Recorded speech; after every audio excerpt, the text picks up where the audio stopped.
Crime and Crime Again is a true crime podcast containing subject matter that may be graphic or disturbing. Listener discretion is advised.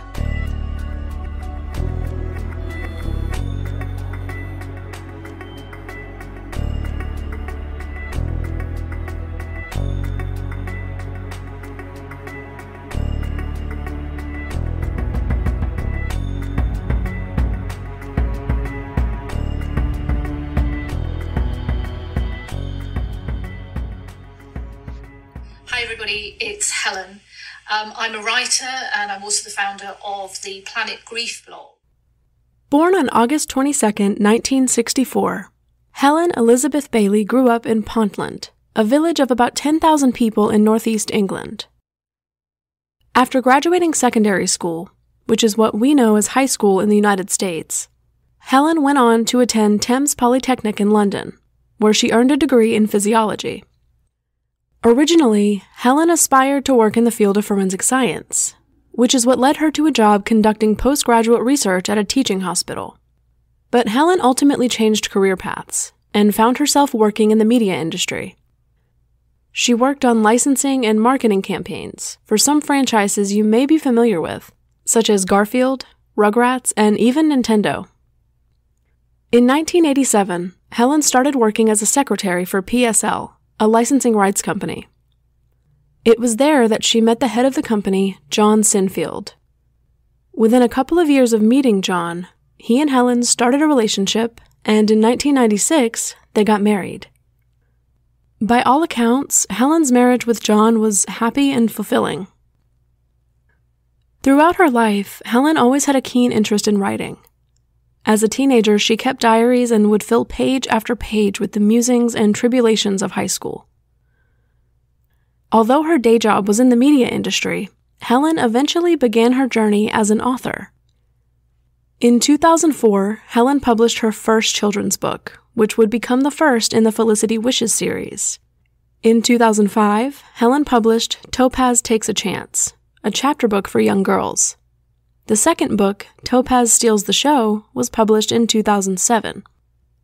In 2008, Helen published the first book in what would become the 5-book young adult series, The Crazy World of Electra Brown.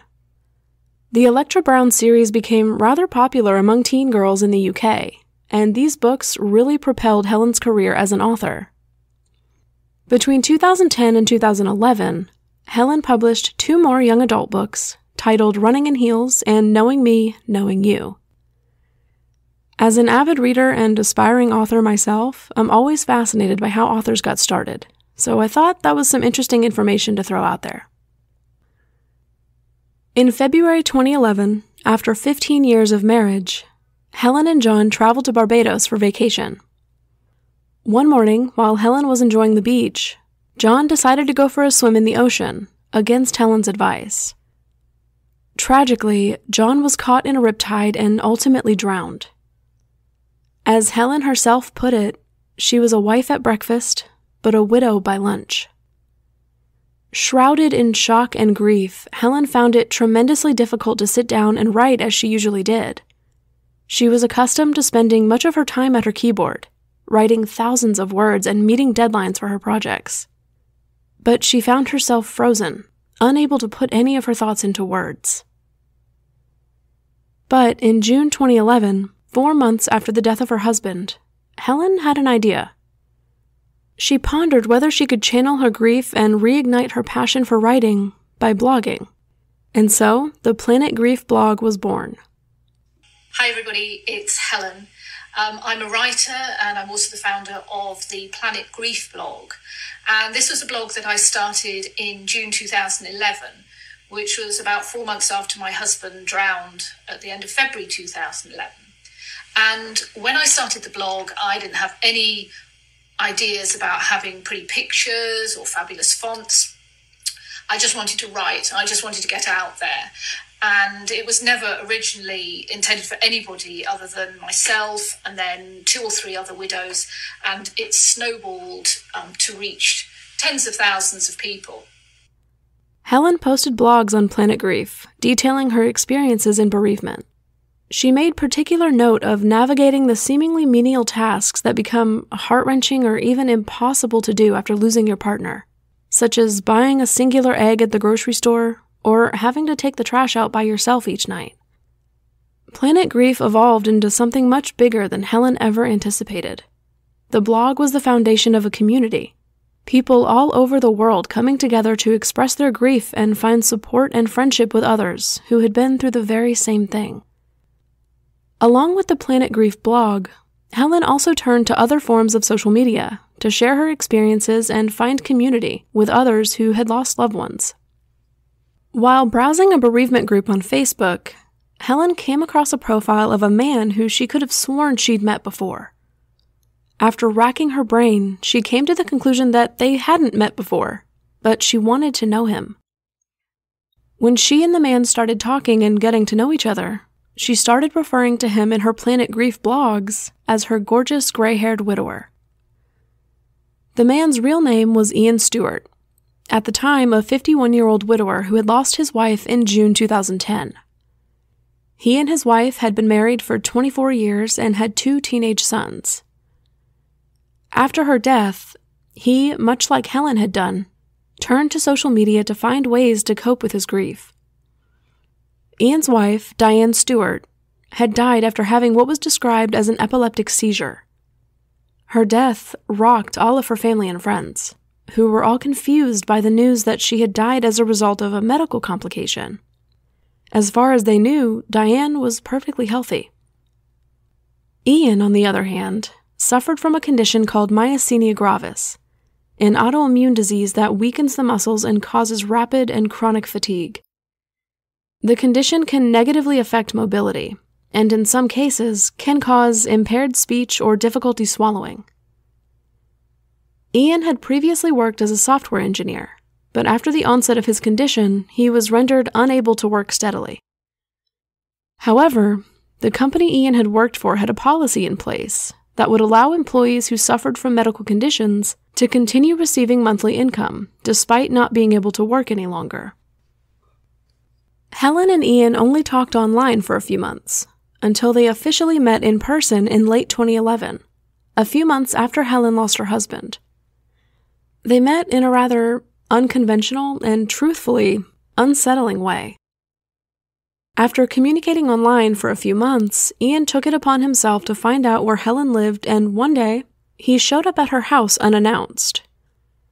At this point in her life, though she had found a new purpose with Planet Grief, Helen was still very much in mourning and in a vulnerable state of mind. To her, this may not have struck her as a red flag. She'd had a happy, loving marriage with her late husband for 15 years. She wasn't on her guard, and she wasn't necessarily keeping an eye out for those red flags. Her online love interest turning up at her house after spending the previous few months getting to know each other and comforting one another in grief probably appeared to her like a romantic gesture, like her second chance at love. Their relationship progressed, and in 2013, Helen and Ian bought a house together in Royston, Hertfordshire, for £1.5 million. As they settled into their new home, Helen found friendship with several of her neighbors. She would invite them to her home around the holidays, and there were often fun social gatherings in the neighborhood. All of Helen's friends have described her as one of the most genuinely kind souls they had ever known.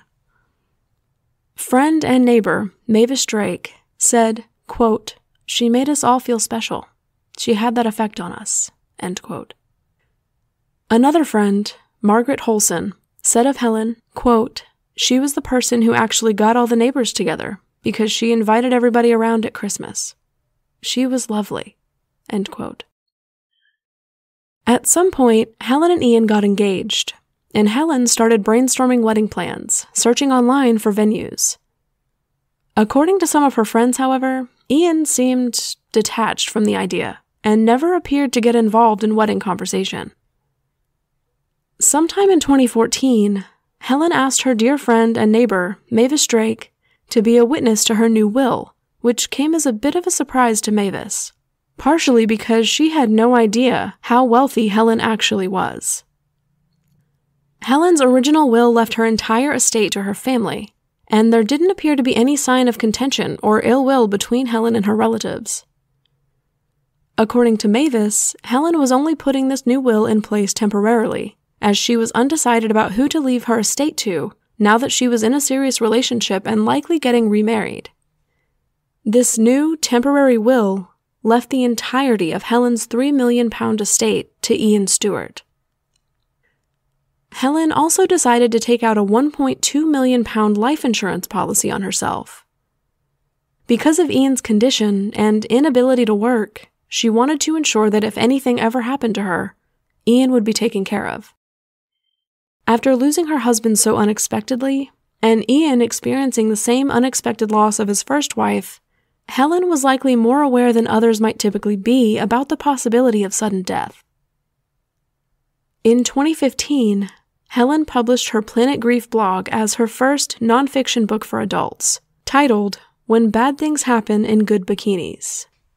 My name's Helen Bailey, and I'd like to introduce you to my new book, which is called When Bad Things Happen in Good Bikinis, subtitled Life After Death and a Dog Called Boris.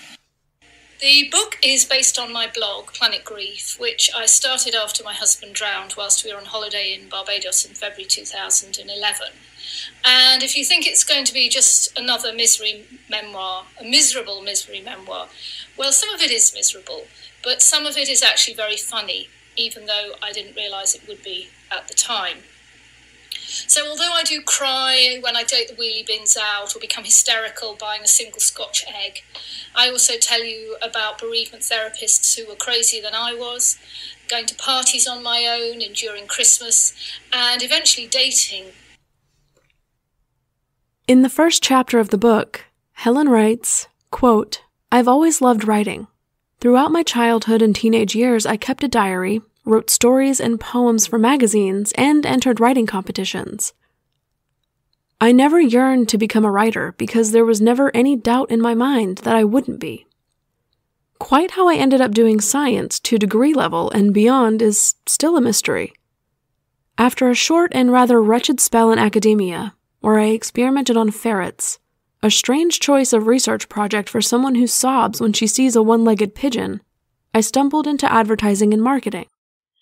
Later, I wrote children's books and young adult fiction, and have now written or collaborated on 22 published titles. To me, writing has always been as natural and necessary as breathing. Getting words out of my head and onto paper has not only been a lifelong pleasure, but a safety valve in times of distress. I have written my way out of anxiety and upset, diffused anger, soothed hurt, and put difficulties into perspective." End quote. Now we fast forward to April 15th, 2016, when Ian Stewart called police to report that his fiancée, Helen Bailey, had been missing for 4 days. Should please, how can I help? Hello there. My partner has been missing since Monday and not contacted anyone. Said she was going away, hasn't gone ended up where she said she was going. So we just decided we should report it. What's your partner's name? Helen Bailey. And what's her date of birth? Oh, crikey. God, she phoned me there. 22nd. Right, just let me double check. 1 second. Oh, God. 22nd of August, 1964. She's gone away. Was that for work, business, sorry? No, she's self-employed, so she works from home. So she left a note. She said in the note something like, "I need space and time alone. I'm going to Broadstairs. Please don't contact me in any way." But in Broadstairs, we've got a cottage down there, but people have been down there with neighbours, and she's not there. And her phone is just dead. It's not why I say dead. It just doesn't ring. It just goes straight to answer machine. Did Helen go in a vehicle? No, she didn't. She left her car here. She did take her dog with her. She's got a little accident. When was the last time you saw her? Monday afternoon before, about quarter to 3, 20 to 3. What time did you realise the note had been left? Oh, I don't, about 5:15, something like that. And was that note a bit of a shock? Were you expecting it at all? No, I wasn't. Well, yes, it was a shock. She has talked about it, but it was still a shock. Yep. He has told her I wanted space because things just haven't been going well for her recently, or for us. Okay, so she mentioned wanting space, but she'd never actually acted on it. She'd not left before. She's never done anything like this before. This may sound silly, but she's definitely not at home, no. No, my father asked that. I've literally checked everywhere. We have got quite a large house, but I have literally checked everywhere. And is she ever likely to be a victim of any sort of abuse that you know of? No, she's a very strong person. It's very hard to abuse Helen. Just need to go through her sort of physical appearance now, if that's all right. What's her height initially? Oh, I'm going to guess here. She has told me, but she's probably 5'10", just something like that. And her eye colour? Oh my God, how do you forget these things? I don't know at the moment, sorry, it's just gone out of my head. But how can I not remember her eye colour? That's terrible. And can I just take down her contact number if that's okay? Of course it is. I'm going to have to look it up because it's something I can never remember. It's just in my phone. Would you mind as well if I just take the whole address of the cottage, if that's all right? The whole address of the cottage? Wow. Yeah, you've got it. Crikey. I'm not sure if I can give you that. I just go there. I'm going to have to look that up. I really don't know. I just go there. Oh, no, I don't know. According to Ian, Helen had left him a note claiming that she wanted some space and time alone, and had taken her beloved dachshund, Boris, with her to her cottage in Broadstairs, about 2 hours southeast of where she lived with Ian in Royston. But when he was asked to produce the note that Helen left behind, he told police that he must have accidentally thrown it away. Ian told investigators that one of Helen's relatives had traveled to Broadstairs to check on her, and that she wasn't there. It was Helen's brother that urged Ian to finally call police and report Helen missing. When police further investigated the claim that Helen had gone to her holiday cottage in Broadstairs, they learned that no one had seen Helen or her dog there, or even in the immediate area. Helen had previously been relatively active on social media, but investigators found that all of her social media activity stopped on April 11th, 2016. Nor was there any activity from her phone after April 11th. In fact, it appeared that her phone had been turned off. On April 22nd, 2016, police conducted a recorded interview with Ian at his home.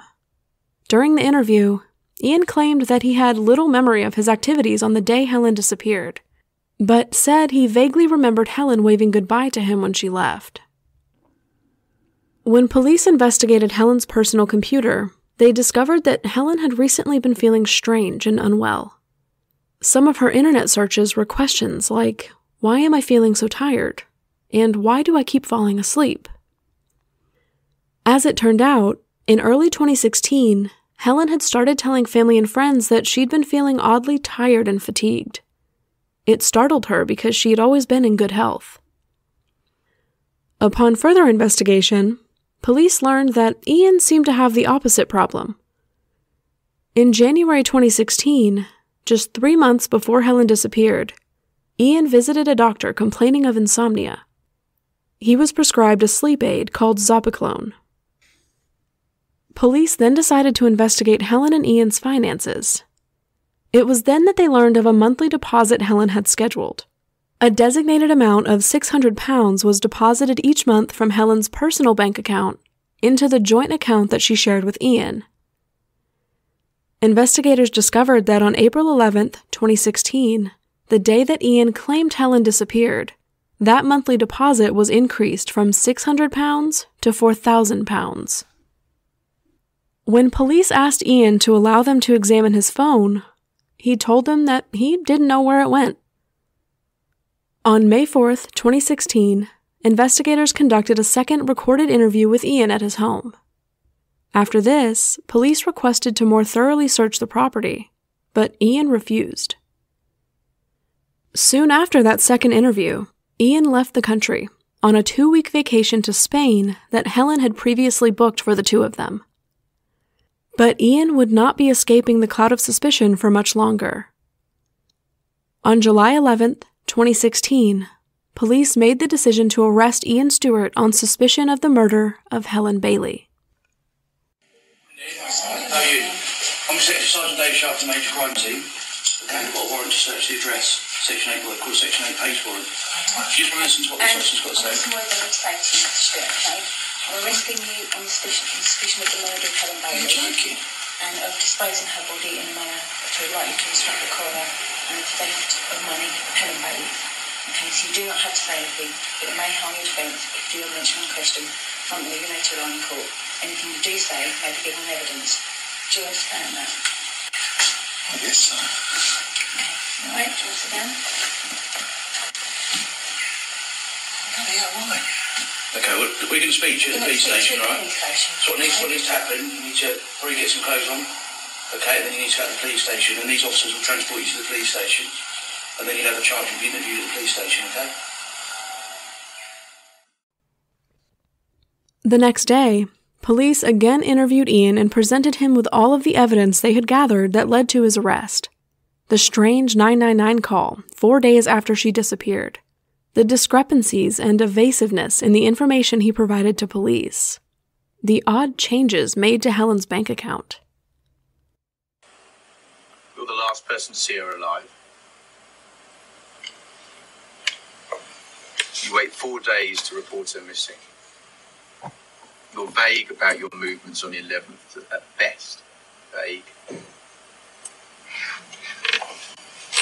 You take a duvet to the tip on the 11th.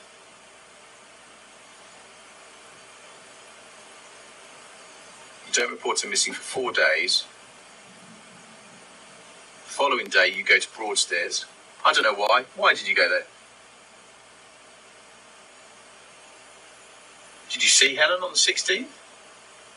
Because according to the technical information we've got, her phone is in Broadstairs. And you're in Broadstairs. Was Helen there? She wasn't, was she? Or was she? You tell me.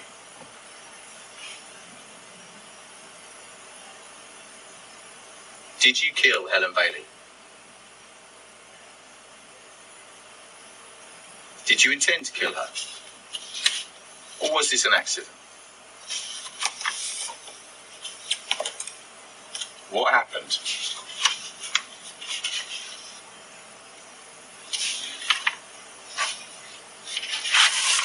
Did you just lose control, just lose it?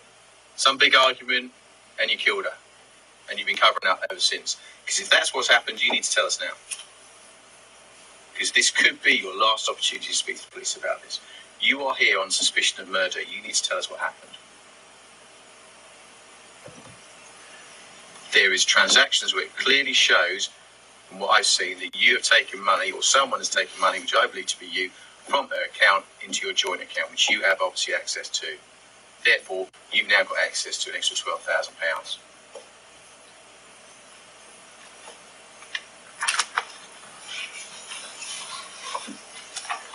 You will have benefited from her death, is that correct?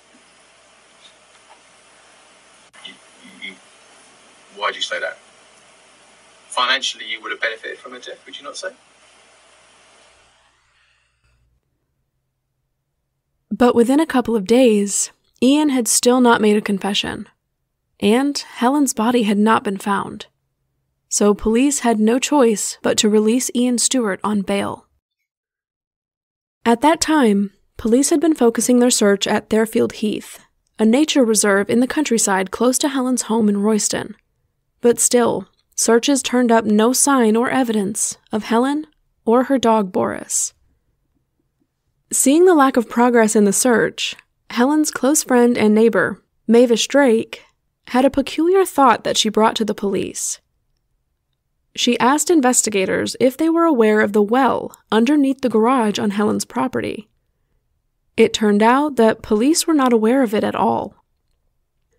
There was a second cesspit, or septic tank, buried underneath the garage on the property where Helen and Ian lived.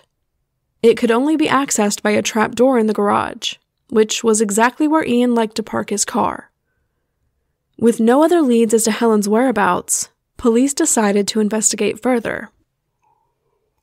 On July 15, 2016, 3 months after Helen disappeared, police excavated the hidden cesspit under the garage, and it was there that they found the body of 51-year-old Helen Bailey. Lying next to her was the body of her beloved dog Boris.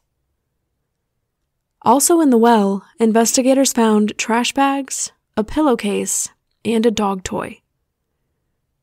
The investigation would later uncover CCTV footage of Ian Stewart disposing of a white duvet in a dumpster soon after Helen disappeared. They would also learn that the night that Helen disappeared, Ian went to watch one of his son's sports games, and then he got them both Chinese takeout afterwards. From the moment Helen disappeared, Ian Stewart was going on as though nothing had happened. An autopsy revealed that Helen had died of suffocation or strangulation. Toxicology found that there were traces of the sleep aid Zopiclone in Helen's hair, a medication that she had never been prescribed. But you might recall that Ian was prescribed that exact medication. Ian Stewart was again arrested, and this time he was formally charged with the murder of his fiancée, Helen Bailey. The picture of Helen and Ian's relationship was now shifting from a rose-colored canvas to a vivid portrait of the horror Ian had been painting behind the scenes. It seemed at that point that Ian was never the grieving widower he had portrayed himself as in online bereavement forums. But instead, he may have specifically targeted the wealthy and vulnerable Helen Bailey after discovering her popular blog. With the knowledge that Helen changed her will after becoming engaged to Ian and leaving her entire estate to him rather than her family, it would not be far-fetched to assume that Ian may have planted that idea in her head, perhaps even pushing her to do it. And in early 2016, when Helen suddenly started experiencing chronic fatigue, for which she could find no obvious cause, we now know that Ian spent several weeks secretly drugging Helen with the sleeping medication he had been prescribed. After his arrest, Ian conjured up a preposterous tale about two men who had turned up at their home one day, threatening Helen, and how he believed those two mysterious men had abducted her. He also claimed that those two mysterious men demanded £500,000 in ransom. This story of his, of course, did not go over well. The trial began on January 10, 2017. Evidence and testimony were presented for weeks. The prosecution believed that on April 11, 2016, Ian Stewart suffocated Helen with a pillow in their home, and because he had been drugging Helen with sleeping medication for weeks, she was too drowsy and weak to fight him off. Investigators believed that Ian had chosen to poison Helen over a period of several weeks and to make her too weak to fight him, because if Helen hadn't been impaired by the sleeping medication she had been drugged with, she easily would have been able to fight Ian away. He had a severe condition that weakened all of his muscles and made him chronically tired. So it was the prosecution's belief that he intentionally chose to poison Helen this way, so that she would not have a fighting chance. Ian then concealed Helen's body, along with the body of her dog, in the cesspit underneath their garage, before parking his car on top of it as normal and concocting his cover story. Finally, on February 22, 2017, Ian Stewart was found guilty and convicted of the murder of Helen Bailey. He was handed a life sentence. But that's not quite where the story ends. Let's rewind back to June 25, 2010, the day that Ian Stewart's first wife, Diane, was found unresponsive at their home. Okay, tell me exactly what's happened. My wife's had a fit. I think she's in the garden. She's in the Okay, garden. right, you need to slow down, okay, because She's in the garden. She's unconscious. Okay. Are you with the patient now? I'm just indoors at the moment. I'm just Can going you out. see her from where you are? Yeah. How old is she, please? She's 47. Is she awake? No, she's not awake. Is she breathing? No. Is she breathing? No, I don't think so. No. Right, you need to go and check on her, sir, for me, please. I'm right beside her now. Right, is she breathing? No, sir. No. She's not breathing? Don't think so. Right, well, check her for me. Yeah. Is she breathing? I don't think so. I've turned her to try and put in the recovery position, but I can't do it. She just flopped back. I think she's had a fit. You think she's had a fit? Well, I think so. She does have epilepsy. Right, okay, just bear with me a moment. There's a doctor who lives opposite. Shall I go and get him? No, just bear with me a moment. Diane did take medication for epilepsy, but she hadn't had an epileptic seizure since 1992. But with no apparent evidence of any foul play, her death was ruled a result of medical complication, and Diane was cremated. However, after Ian Stewart was convicted of the murder of Helen Bailey, investigators decided to re-examine the death of Ian's first wife. Friends of Ian at the time Diane died recalled that Ian was seen out on dates with other women just weeks after his wife's sudden death. He also moved away soon after Diane's death, effectively cutting all ties with the friends he and Diane shared for many years. On top of that, it was learned that Ian received almost £100,000 after she died, including £28,000 from a life insurance policy. Because Diane had been cremated, investigators did not have a body to re-examine when they reopened their investigation in 2017. But incredibly, before Diane passed, she had opted to donate her brain to medical research in the event of her death. Investigators were able to track down Diane Stewart's brain, and both neurologists and pathologists were called in to examine it. One neurologist concluded that there was only a 1 in 100,000 chance that Diane Stewart had died of epileptic complications.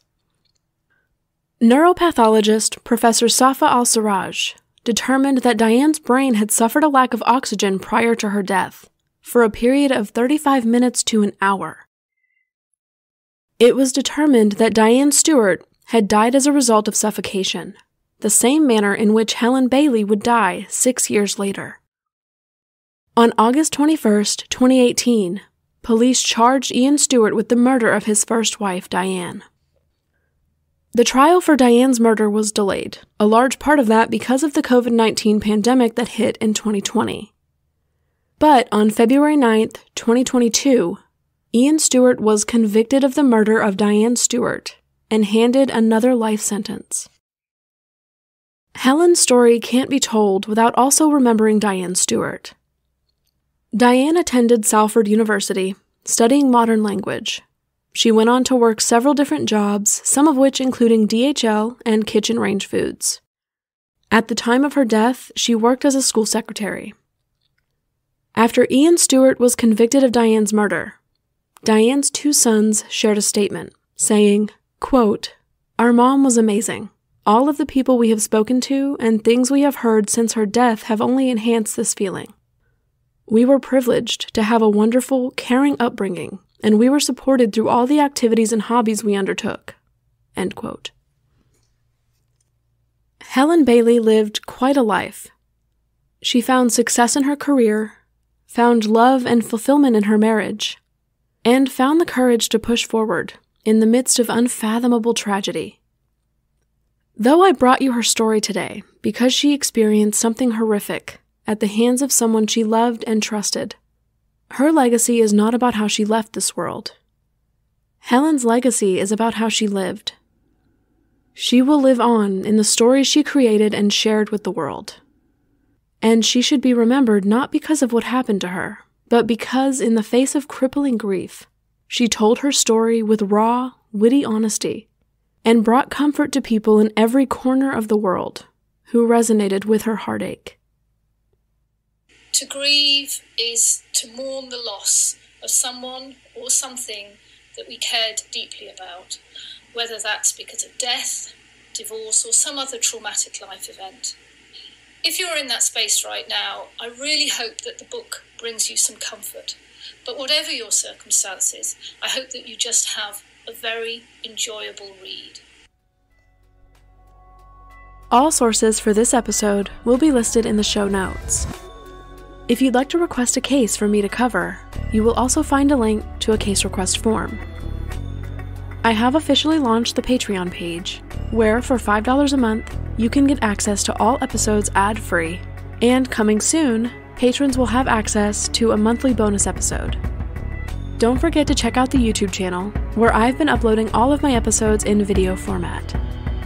If you like the show, please consider leaving a rating and a review on Apple Podcasts or Spotify. Reviews are truly the easiest and the best way to support your favorite shows.